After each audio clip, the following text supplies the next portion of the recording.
Hi everyone, in front of me I've got Realme 14 Pro Plus, and let me share with you how to set the camera timer on this device.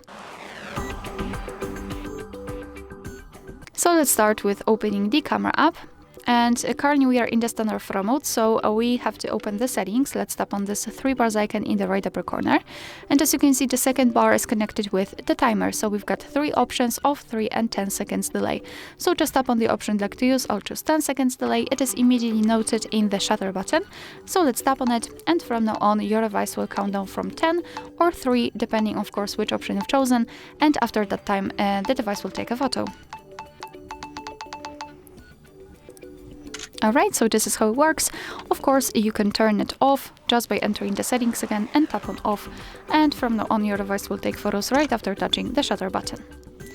Alright, so that will be all. Thank you so much for watching. Please hit the subscribe button and leave the thumbs up.